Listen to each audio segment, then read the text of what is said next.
तो hi hello नमस्कार सांग मैंने बर्तमान आसी जाओ एक नुआ ब्लॉग। तो आपने केमी अच्छा मुझे भलर अच्छी भावुँ आप निहत भलर थे। जय जगन्नाथ। तो भाई मैंने आज ब्लॉग कर कारण है जे आज हूँ माँ सरस्वती पूजा। तो मो जानवे भद्रक एक न पूजा हूँ आम भिलेज जोटा कि हूँ रमाचक हृदय प्रसाद तो धामा रोड। तो आपने आसी पूजा देखा आसवे निहती कौन जनइबे। तो चलो वीडियो को देखा एंजॉय करवा और बहुत सारा मजा मस्ती हम आउट हूँ कौन आम जो माँ मेढ़ रही। तो मेढ़ आग थर एथर आउर बेस्ट होती आउर कह गले मैंने आउर यूनिक होती जो कहते हैं आदिवासी जो सेमी थीम रही यूनिक होती मेढ़टा। तो आप आसत निहत देखूँ जानीपारे भिडियोटा को वाच लास्ट वाच कर जानीपारे केमी मेढ़ सारा रही। तो आमर रोचे आम माँ पूजा रोचे आज। तो आम 4 दिन 14 मंथ रोचे। तो आप निहत 4 दिन भिडियो वाचिंग कर जानीपारे केमी कौन मजा मस्ती कर बुलूचु। तो केमी कौन रही है आम प्रोग्राम रोचे। तो आप लास्ट भिडियो वाच कर सब जानीपारे। ओके चलो जी बुलिया।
तो हाय गाइस आपने बर्तमान तो माँ मेढ़ देखी सारे फाइलान। तो आप मतलब निश्चय जनइबे कौन मध्य मेढ़टा केमी थी। तो आउ गोटे कथा हूँ ये मोर फास्ट ब्लॉग। तो मोर भी एत किसी ज्ञान कि एत भी नॉलेज से नाला। तो मुझे भाविली किसी ब्लॉग करी आप जोटा मुझे देखुँ आपको देखी। तो जदि भिडियो निश्चय भल लगी था कौन मत जनइबे। आदि किसी भूल रही था त्रुटि रही था तो छोटिया भाई भाविकी भूल क्षमा करदेवे। तो काली आउ नुआ ब्लॉग आसी। तो काली आउर यूनिक अच्छी। तो काली मैंने आप भिडियो वाच कर जानीपारे काली आउर यूनिक मैंने कौन काली 14 मंथ रोचे।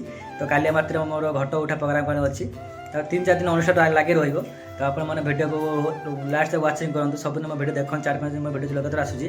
तो लगातार भिडियो वाच करूँ जानीपारे केमी मजा मस्ती करूँ। तो रोचे बाय बाय नमस्कार सांग मैंने।